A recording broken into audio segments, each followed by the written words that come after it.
A reading from Revelation chapter 17. Then one of the 7 angels who had the 7 bowls came and said to me, "Come, I will show you the judgment of the great whore who is seated on many waters, with whom the kings of the earth have committed fornication, and with the wine of whose fornication the inhabitants of the earth have become drunk."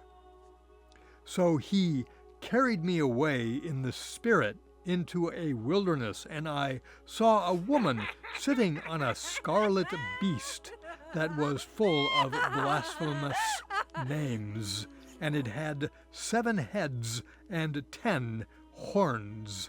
The woman was clothed in purple and scarlet, and adorned with gold and jewels and pearls, holding in her hand a golden cup full of abominations and the impurities of her fornication. And on her forehead was written a name, a mystery: Babylon the Great, mother of whores and of earth's abominations. And I saw that the woman was drunk with the blood of the saints and the blood of the witnesses to Jesus. When I saw her, I was greatly amazed. But the angel said to me, "Why are you so amazed? I will tell you the mystery of the woman and of the beast with 7 heads and 10 horns that carries her. The beast that you saw was and is not, and is about to ascend from the bottomless pit and go to destruction.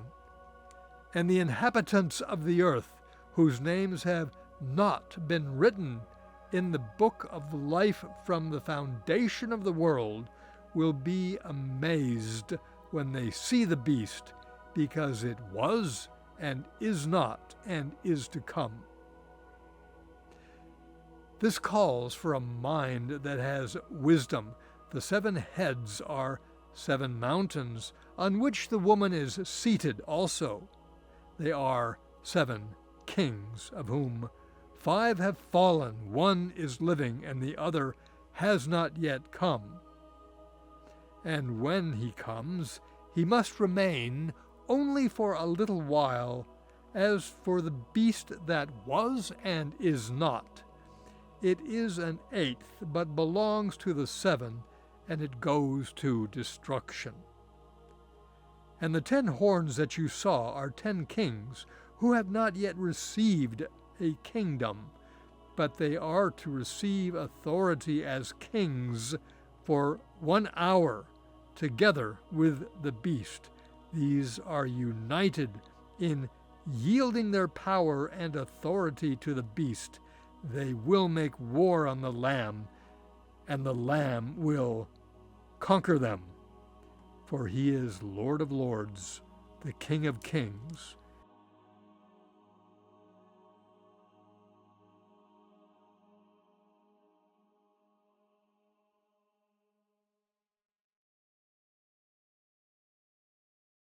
Hi, this is a continuation of our discussion of the book of Revelation, and in particular how it is infused with the book of Genesis, particularly chapter 1 of Genesis. And in this episode, we're going to speak again about the creature that we encounter in chapter 17, which we encountered before in chapter 13. And we're going to be discussing both chapters, the contents of both chapters. I admit that this critter is enigmatic to me, and I have a lot of unanswered questions, but some of the issues that we will take up in this episode include: what does it mean that it is shaped like a leopard, but it has a mouth like a lion and feet like a bear? What is its name? Why is it red? And what does it mean that one of its heads received what appeared to be a mortal blow, from which it survived, and why people are amazed, and how that ties into a frequent argument we hear from the mouth of unbelievers about why they don't believe. Now, this creature has appeared before the book of Revelation in Scripture. In particular, it appears in Daniel chapter 7. But in Daniel chapter 7, it's 4 creatures. It is a creature with the face of a lion, a creature with the face of a bear, a creature with the face of a leopard, and a creature with iron teeth that is more terrifying than the other 3 creatures. I've argued before that I believe that this creature we encounter in Revelation is a spiritual creature, not to say that it has a lofty spirit, but rather that it is numinous, that is, it is not flesh and blood. And that has to do with its emergence from the sea, which I argue elsewhere indicates that it is a spirit being. Now, I don't know what happened to the creature with the iron teeth, but this spirit being that we encounter in chapters 13 and 17 of Revelation retains the feet of the bear, the mouth of the lion, and the overall body shape of a leopard. So it retains, at least visibly, qualities of 3 of those creatures that we encountered in chapter 7 of the book of Daniel. To help us understand how we can be confident that the beast that we encounter in chapters 13 and 17 of Revelation have evolved from Daniel, and that those 4 creatures in Daniel become the one beast in Revelation, it's helpful to compare this beast to 4 other spiritual beings that we encounter in Revelation, chapter 4 of Revelation. And these are heavenly beings, true spiritual beings. And those are the living creature with a face like an eagle, the living creature with a face like an ox, a living creature with a face like a lion, and the living creature with a face like a human being. Because we have encountered those living creatures before. We encounter them in chapter 1 of Ezekiel. And like the creatures from Daniel chapter 7, the creatures from Ezekiel 1 also evolve. When we encounter them in chapter 1 of Ezekiel, all 4 creatures have all 4 heads. That is, there are 4 creatures, each of which has the head of an eagle, has the head of an ox, has the head of a lion, and has the face of a human being. But by the time we encounter those same living beings in Revelation, they too have evolved. So there's an evolution of these heavenly beings, and that is those surrounding the throne of God, and there's an evolution of this beast from 4 creatures into one when we encounter the beast in chapter 13 and chapter 17 of Revelation. And the nature of the evolution is significant. I don't remember who said it, but I remembered for a long time hearing somebody say that a distinction between, well, according to this person, the distinction between heaven and hell was that heaven is infinite expansion and hell is infinite compression. And we see from Daniel to Revelation, the beast start out as 4 creatures and be compressed into one, an amalgamation with the feet of a bear, the mouth of a lion, and the body of a cheetah. And the 4 creatures that we see in Ezekiel's vision, who are with God in heaven, in Ezekiel's vision have become, I don't know how else to put it, except maybe less monstrous. Instead of having 4 heads, each one has one. Each has evolved into a separate identity, not completely different from how it started out, but unique and distinct from the others. And that sounds like a good thing compared to the amalgamation suffered by the beast from Daniel to Revelation. It's natural to ask the question as one reads these passages, which side would I rather be on, the side of infinite expansion or infinite compression? I think that was a question that must naturally have occurred to the original audience of the book of Revelation, who were going through very difficult times when it seemed that they were up and perhaps even overmatched by a powerful enemy.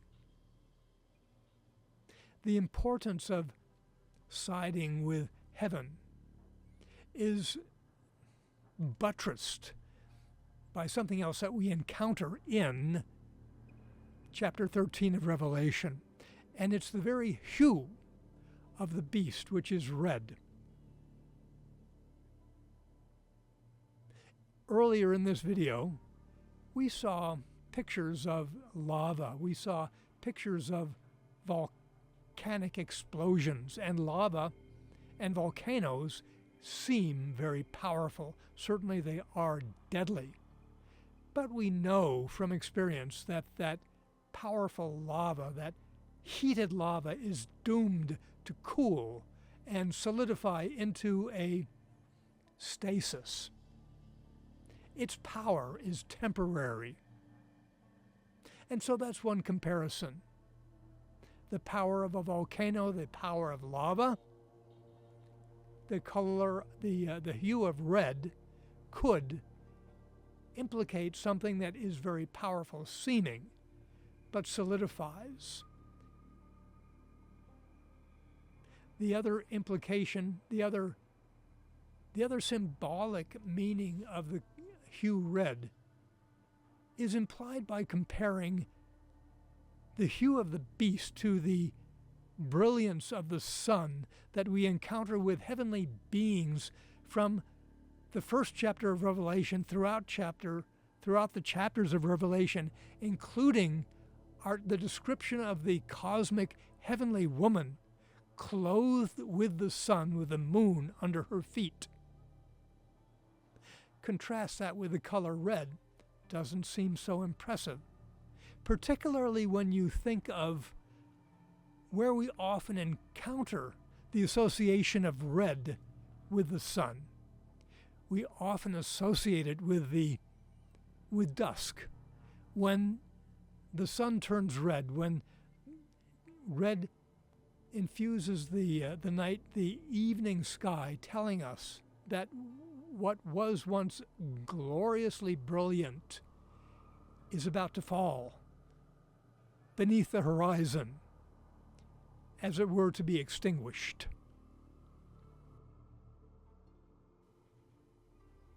The contrast between heaven and hell is evident even in the name of this creature. This creature, this beast, is described as something that was, is not, and is to be. Contrast that with Exodus chapter 3, when the Lord tells Moses what he should tell the Israelites when the Israelites ask who sent him, who this God that Moses encountered in the wilderness is. The Lord said, "Tell them, I am sent you." So, contrast I am versus is not.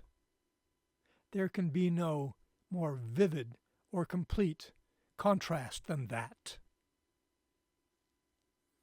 When one thinks about the contrast between heaven and hell, it's easy to think about what happens in Genesis chapter 3. God curses the serpent after the serpent has deceived Eve and Adam. And he tells the serpent that he will put permanent enmity between the offspring of Eve and the serpent. And the serpent will strike the offspring's heel, and the offspring will strike the serpent's head. Isn't that the contrast between doing things in an underhanded, skulky, backdoor way versus turning around and striking the serpent on his head face to face?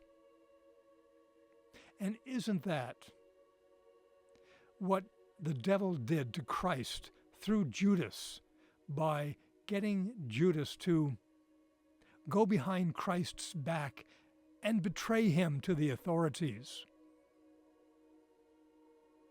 And didn't Christ, by taking the cross and by God's resurrection of Christ from the tomb,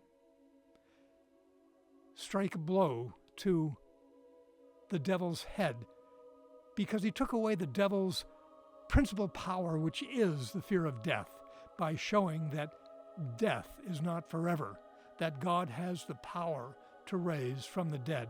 And this again is a message to the people who are the original audience of Revelation. So, in chapters 13 and 17 of Revelation, unbelievers are expected to lose their capacity to resist evil. Their capacity to resist the beast collapses because they are so impressed by the fact that this creature receives a mortal wound to one of its heads and yet survives.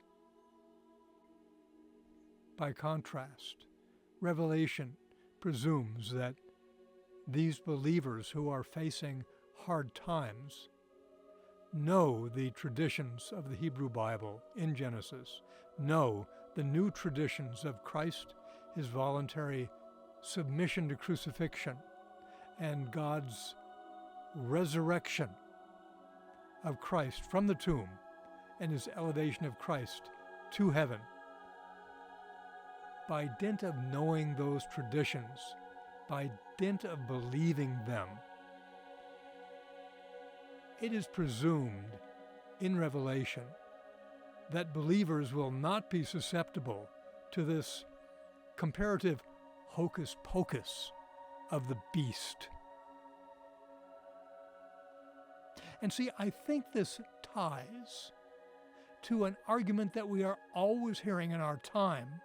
That is to say, if God is all-powerful and all-good, why is there evil? Isn't that an interpretation of this argument that we see laid out here in Revelation? That is to say, the devil received this mortal blow, and yet he did not die. He continues on. So, if God is all-powerful, why isn't Satan dead? But the power to survive a mortal blow like that for a short time, and in the cosmic scheme of things, 1,000 years is like a day. Isn't that nothing compared to God's power to lift some people up to eternal joy? One of the last things I want to mention in this video is what it means when it says in chapter 17 that the 7 heads of the beast are 7 mountains on which the woman is seated. Also, they are 7 kings. Now, as I alluded to at the beginning, there are a lot of mysteries in this passage that flummox me.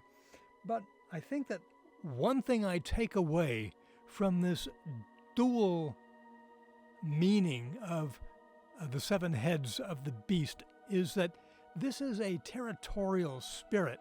We have seen territorial spirits elsewhere in Scripture, and particularly I'm thinking about Daniel, where the angel that comes to Daniel says that he was forced to tarry to do battle with the Prince of Persia, and now he's off to do battle with the Prince of Greece. I think I have that right. So we know that there are territorial spirits, and this passage suggests to me that these 7 heads are territorial spirits. The seven hills are obviously geographical locations, and the spirits are kings of those geographical locations. It's not contrasting meanings. It's not 2 separate meanings. It really is the same meaning. And the way that you amalgamate them is that we're talking about a territorial spirit. So in this video, we've talked about the shape of the beast. We've talked about the hue of the beast. We've talked about the nature and the power of the beast. And we've seen how in all of these things, they are in contrast to the nature and the power and the appearance of those who side with heaven and with heaven itself. And this was a message to the 7 churches, and it's a message to us today.